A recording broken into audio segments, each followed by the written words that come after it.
What is God's name? When you meet someone, the first thing you usually ask is, "What is your name?" But if you ask that to God, how would he respond? "I am Jehovah, that is my name." Isaiah 42:8. Have you heard this name before? Maybe not, as many Bible translations use God's name only a few times, or not at all. They often replace his name with the title Lord. However, in the Hebrew part of the Bible, God's name appears around 7,000 times. In Hebrew, it is written with 4 letters corresponding to the consonants YHWH or JHVH. In Portuguese, for many years, God's name has been translated as Jehovah. The name of God is found throughout the Hebrew text and in many Bible translations. Why is God's name important? It matters to him. No one gave God a name, Jehovah himself chose it. He said, "This is my name forever, and this is how I am to be remembered from generation to generation." Exodus 3:15. In the Bible, God's name appears more times than any of his titles, like Almighty, Father, Lord, or God. It also appears far more than any other name, such as Abraham, Moses, David, or Jesus. Moreover, Jehovah wants his name to be known.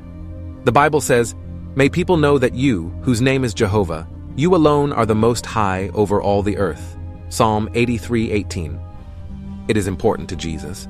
In the well-known Lord's Prayer, Jesus taught his followers to ask God, "Hallowed be your name." Matthew 6:9.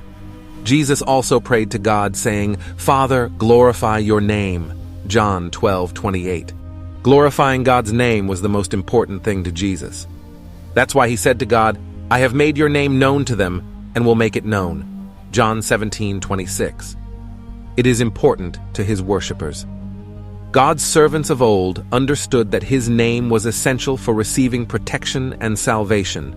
The Bible itself states,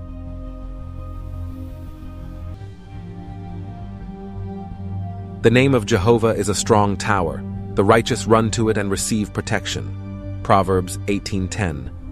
The Bible also says that everyone who calls on the name of Jehovah will be saved. Joel 2:32. Additionally, it teaches that God's name would identify those who serve him.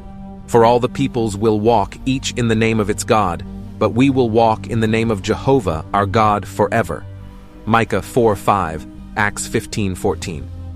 What God's name reveals. It teaches who he is and what he can do. Many scholars conclude that the name Jehovah means he causes to become. Jehovah God himself helped us understand the meaning of his name when he told Moses, "I will become what I choose to become." Exodus 3:14. Thus, God's name teaches us that he is more than the creator of all things. He can become or make his creation become whatever is necessary to accomplish his will. God's titles make it clear that he is the most powerful being and that no one has more authority than he does. But only the name Jehovah reveals everything he is and can become. It shows that he wants to be our friend. The meaning of God's name reveals that he cares about his creation, which includes each of us. God revealed his name to us because he wants us to know him. Moreover, God took the initiative to tell us his name. He didn't wait for anyone to ask. It's clear that God doesn't want to be seen as someone distant, whom we cannot know. His will is for us to view him as a real person, like a friend who is by our side. Psalm 73:28. When we use God's name, we show that we want to be his friend. Imagine you wanted to befriend someone and told them your name. How would you feel if they refused to use it?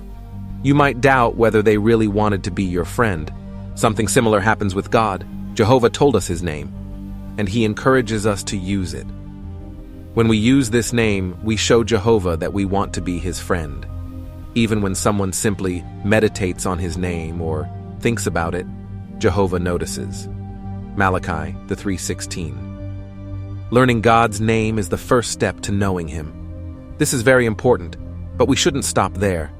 We need to understand the kind of person Jehovah is, meaning we must get to know his qualities. What is God's name? God's name is Jehovah. This name is unique and means that God can accomplish all his purposes. Who created God? Many people wonder about this. Maybe you've asked the same question. The real question is, if God created the universe and everything in it, then who created God? Scientists generally agree that the physical universe, including the stars and planets, had a beginning. The Bible agrees with this idea. The first verse of the Bible says, "In the beginning God created the heavens and the earth." Genesis 1:1. The universe didn't create itself and couldn't have come from nothing. Something cannot come from nothing. For the universe to exist, someone or something that already existed, and that wasn't part of the physical universe, must have created it. Jehovah is that someone. He has a spiritual body and is not part of the physical universe. It was Jehovah God, with his limitless power and wisdom, who created the universe. John 4:24. The Bible says about God, "Before the mountains were born, or you brought forth the whole world, from everlasting to everlasting, you are God." Psalm 92. Therefore, no one created God. He has always existed. It's clear that God is the one who, in the beginning, created the physical universe. Revelation 4:11. Hello, everyone. We'd love to hear your thoughts, so leave your suggestions and corrections in the comments. We want to keep improving, and your ideas are very important to us. See you in the next video.